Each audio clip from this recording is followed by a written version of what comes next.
Bonjour, c'est Audrey de Laure les Merveilles.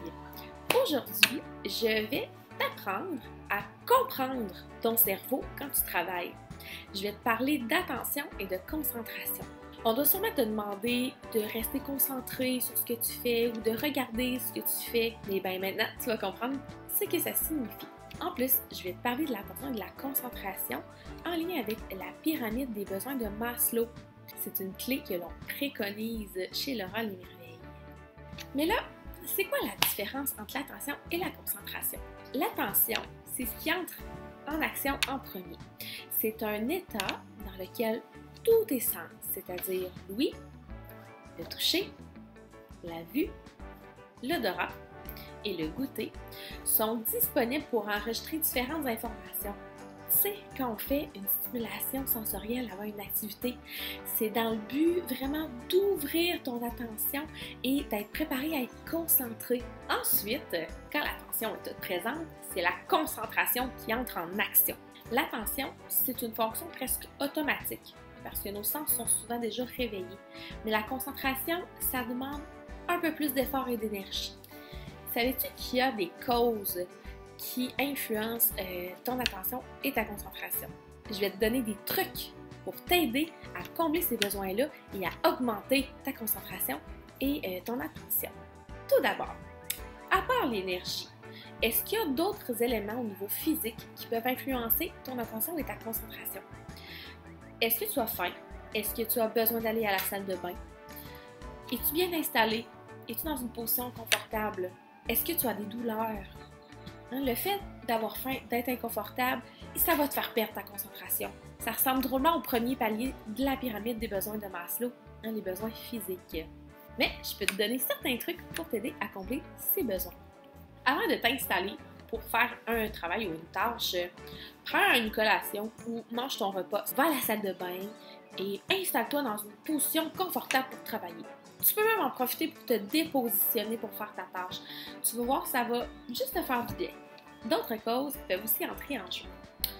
Il faut que tu te sentes bien dans l'environnement dans lequel tu fais ton travail. Est-ce que tu es à une place que tu connais ou c'est une nouvelle place? Est-ce qu'il y a beaucoup de bruit? Est-ce que ça bouge beaucoup? Est-ce que c'est bien éclairé aussi? Te sens-tu stressé? Te sens-tu préoccupé? Tout ça, ça peut jouer sur ton sentiment de sécurité. Et si tu ne te sens pas en sécurité, ça va être un peu plus difficile de se concentrer. Aussi, s'il y a beaucoup de bruit ou de choses qui bougent autour de toi, tes sens, ils vont vouloir s'occuper de ça au lieu de s'occuper de la tâche. Tu vois, ça ressemble beaucoup au deuxième palier de la pyramide des besoins de Maslow, c'est-à-dire la sécurité et la protection. Quels sont les petits trucs pour t'aider à rester concentré? Assure-toi d'être dans un endroit où tu te sens bien, où il y a peu de distractions, c'est-à-dire peu de bruit. Assure-toi qu'il y ait assez de lumière aussi, sinon tu peux prendre une lampe de poche et éclairer les parties sur lesquelles tu veux te concentrer. Si tu es stressé, prends le temps d'en parler avec la personne qui t'accompagne ou fais-lui savoir. Elle pourra en discuter avec toi, te rassurer et tes préoccupations vont fort probablement diminuer. Ta concentration va pouvoir alors embarquer. D'autres causes encore peuvent influencer ton attention et ta concentration. Est-ce que quelqu'un te manque? Est-ce que tu t'ennuies d'un membre de la famille? Ou bien de tes amis? De ton enseignante? Aurais-tu envie de faire la tâche en équipe? Ou bien de faire la tâche comme les autres? Ça ressemble drôlement au troisième palier de la pyramide des besoins de Maslow, l'amour et l'appartenance. Petit truc, avant de commencer ton travail, passe un petit moment de qualité avec la personne qui te manque. Et si tu as besoin de travailler en équipe, pourquoi pas le demander? Il y a d'autres causes dont je veux te parler, ce sont les dernières. La tâche que tu fais, est-ce que c'est une nouvelle tâche? Est-ce qu'elle est plus difficile que d'habitude ou plus longue que d'habitude? Est-ce que le matériel est bien adapté pour que tu puisses vivre une réussite?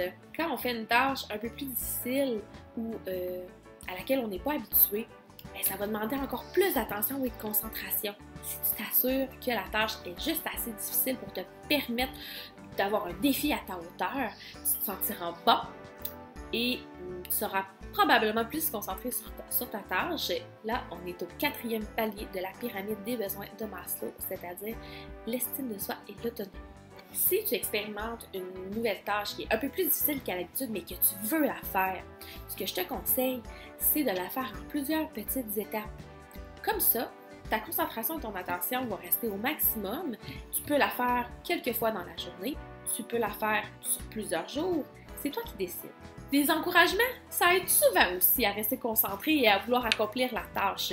Alors tu peux en demander à la personne qui t'accompagne. Et finalement, si tu as essayé tous les trucs que je t'ai donnés, mais que c'est encore difficile de se concentrer, ce que je te propose, c'est de prendre une pause, va te promener dehors, va prendre une marche, fais une activité physique un peu plus. Et ensuite, reviens à la tâche. Ça se pourrait fort bien que ta concentration et ton attention aient augmenté et que tu puisses faire une petite partie de la tâche. Si c'est pas revenu, c'est vraiment pas grave. C'est juste qu'à ce moment-là, ton cerveau n'est pas disponible pour faire une tâche. Faut pas que tu vois ça comme un échec. Tu te dis, c'est pas grave, je prends une pause, puis je vais réessayer demain. Bref, notre capacité à rester concentré varie beaucoup durant la journée et varie d'une personne à l'autre. Il faut bien se connaître pour trouver les conditions idéales pour rester concentré. Ainsi, il sera beaucoup plus facile d'atteindre le dernier palier de la pyramide des besoins de Maslow, c'est-à-dire la réalisation, l'épanouissement et le dépassement de soi. C'est pour cela que je t'ai suggéré plein de questions à te poser quand tu commences une tâche ou quand tu sens que ton attention et ta concentration diminuent. Alors continue de mettre cela en pratique et tu deviendras le pro de l'attention et de la concentration. Sur ce, je te souhaite une belle journée, plein le cœur et plein les sens. Au revoir!